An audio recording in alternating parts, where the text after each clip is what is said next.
Meron lang ako i-share sa mga beginners na gumagawa ng Class H amplifier. Mapapansin nyo itong isang LED ay mas maliwanag kaysa rito sa kabila. Ang kaso nito, mayroong DC out sa kanyang speaker. Ngayon, ang DC na yan ay negative.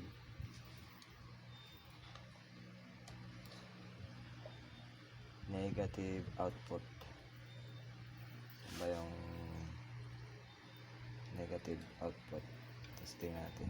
Ayan o, negative 41. So, in short, ang problema,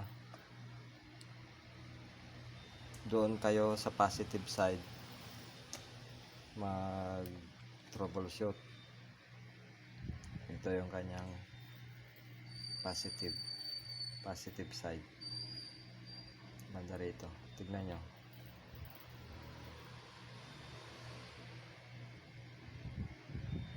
ito yung positive side doon sa mas madilim na LED. So dito tayo sa positive mag troubleshoot. In short, mga ka-electronics, ang problema nito ay walang supply ang kanyang pre-driver.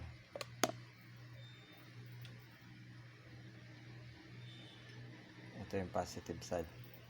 Ang problema nito ay ang driver niya walang supply, samantalang dito meron sa negative. So ang nakita ko ngayon yung trouble.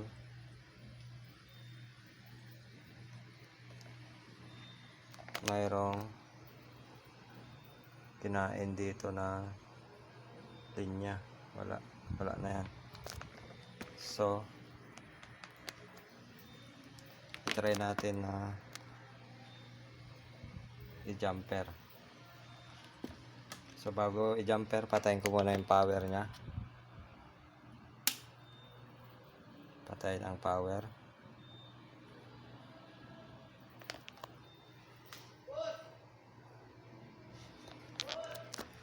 Tapos magja-jumper ako. Ayan.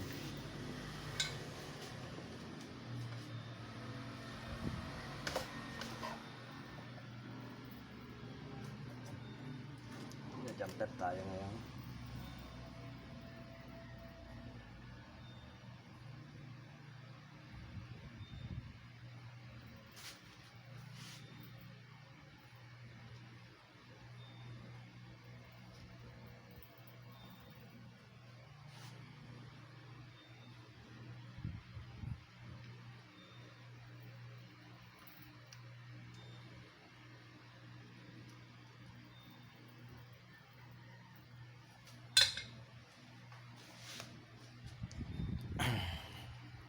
Check natin kung may supply na yung pre-driver.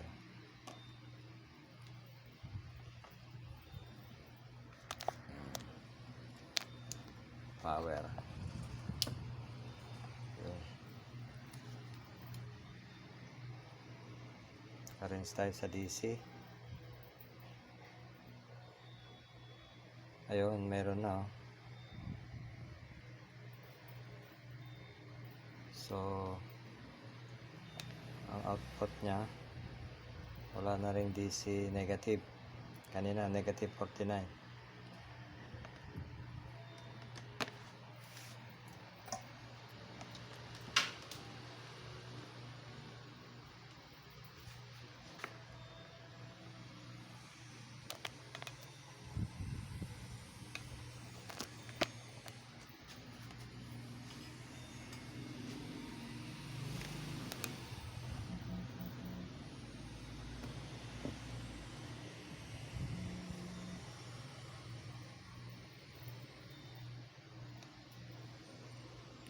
So yan lang.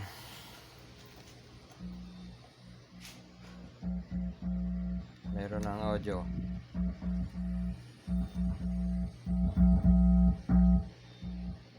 Kaya madali lang gumawa ng class H pagka ganyan.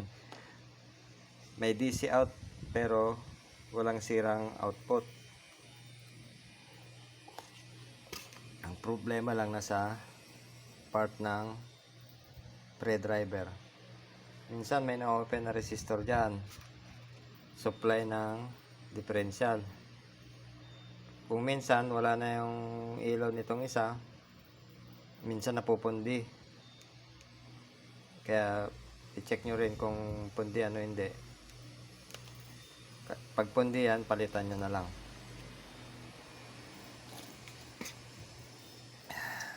Thank you.